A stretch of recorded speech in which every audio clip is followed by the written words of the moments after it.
Ah, yes, surely it's peace and quiet before the holiday. Make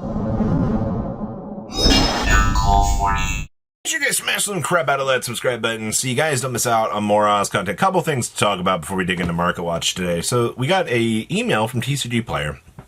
This went into effect yesterday.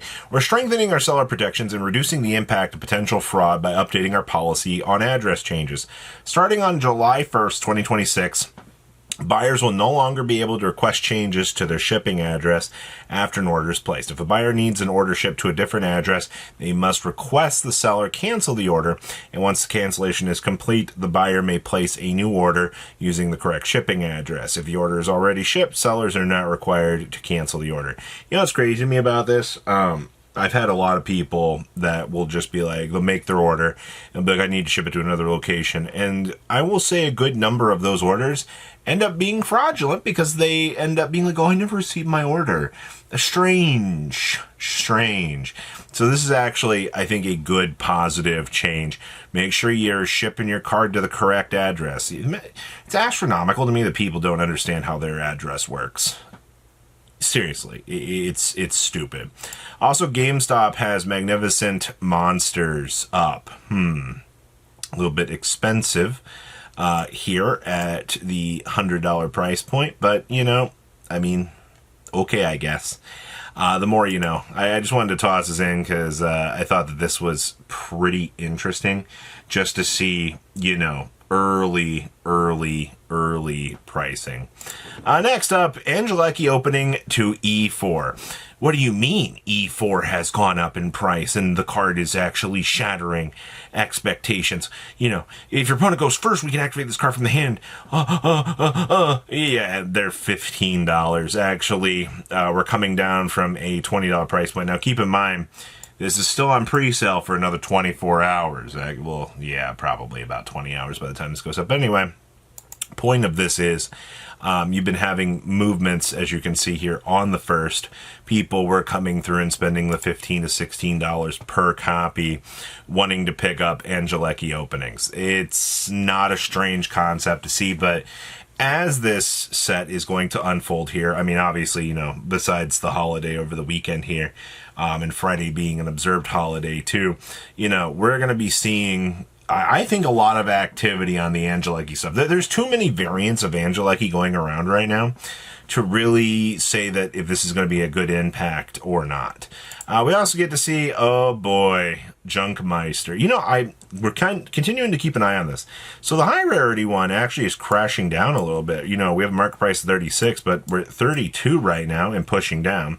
Meanwhile, the secret rares are $12 a piece and actually decently holding. I'm actually quite impressed with this. You know, we bottomed out and then we've been going up. And in terms of, you know, sales data on these, $12 has been genuinely the turnover number. It has been turning very quickly here as more and more people are realizing, you know, once we get the trap card that makes the Synchro Turbo Express a little bit more consistent, then you're going to have people gravitating towards wanting to play this. So that's a very important thing to think about. Long term, this card has a lot of cool play, especially for the casual side of the game. Next up here we have Dougal's Des Chaos, or Sphere of Chaos. It's been a little while since we've checked in on this guy, and obviously it looks like he's having the best run of his life. $34 here, moving on up to 35, 37s, and still kind of just cruising on along. I mean, does that make this card, you know, super worth it? Not entirely. I think this card is definitely one of the better long-term friends. And also, to be fair, he does not have a reprint. I don't know why the Sphere of Chaos has not been reprinted in any sort of capacity whatsoever, but, you know, if they're just going to let this populate on through, sure. Soul Resonator. Why has Soul Resonator broken people's wallets right now? Well, if you pay attention to your price point down here, it's because the Wallbaz package, or good old Fallen of the White Dragon, ends up bridging into this. So we make the Crimson King. Crimson King searches this. We normal summon this. We get to add a level 4 lower fiend monster from your deck to your hand. In comes Griffo. Now, once you have the Griffo loaded on up, you're basically good to go at that point, which is exactly what you need to be seeing. So being able to bridge one engine into another is a lot more important than I think people want to admit. And obviously, this is pretty good. $7 is pretty up there. QCRs. You know, for a rarity that they're quote unquote never going to reprint, long term that we've been following on these has been very, very nice to see. And I do expect, you know, Konami will probably do something cool for like the 50th, similar to this.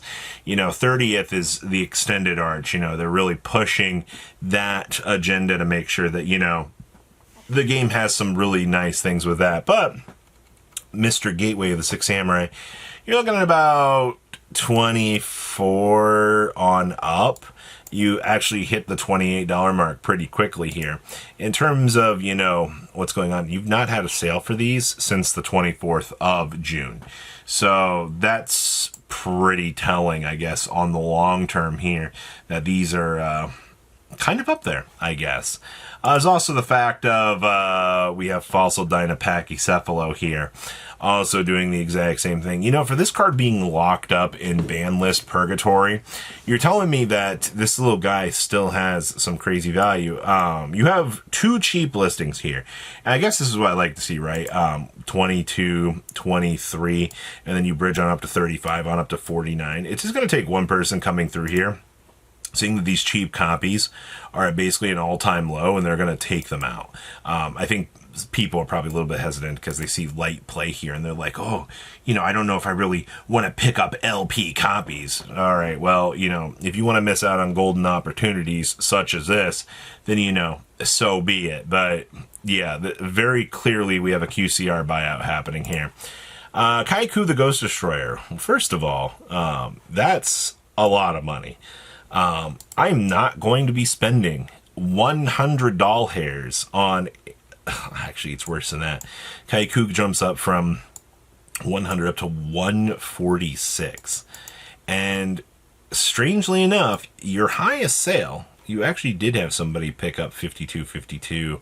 60 is in fact your highest recorded sale on Kycoo the Ghost Destroyer. So I guess if you're looking at going back into older formats, Kycoo was a very strong card in some of these older formats. He was basically able to be set up, and he was able to kind of grind through a lot of the problematic things. And also, you know, he was really good at graveyard control as well. And also, you know, no chaos monsters will be coming down when Kycoo is running around. He's also got 1800 attacks. So, I mean, he was meant to be one of the strongest anti-chaos cards that existed from this era. We've also got Thunder King Rai-Oh. Now, remember, Thunder King Rai-Oh does, in fact, have an ultimate rare. This is not one of those cases of, you know, oh, you know, the card's not doing great. No, we do have the alternative. I believe we also have the alt art coming here very, very shortly. Right now, you're looking at $80 on up to $95, and that's a lot of money, man. The fact you have one down here for $440 is kind of crazy, but this is your market right now. This is what we're dealing with if you're wanting to pick up, once again, those high rarity QCRs. We also have Giant Trunade. Oh, this is Magic Ruler. This is original print. Original print copies of this right now are $40 for near mint. Obviously, you know, they kind of creep up a little bit more as things are kind of going, but I mean, this is your expectations. And I mean, you actually did have a couple $20 copies sell back on 5/18, but the way it looks, that's actually kind of cool. This also looks like a stupid little common. I'm not going to lie to you.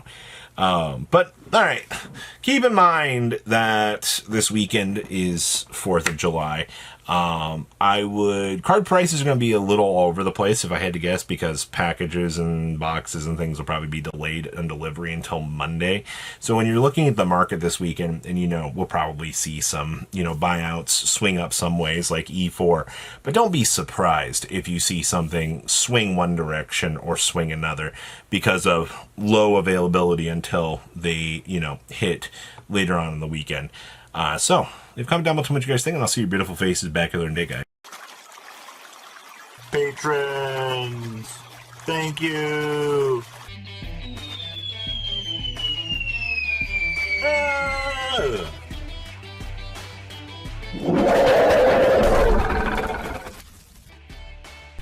Thank you so much for watching. Check out these other videos.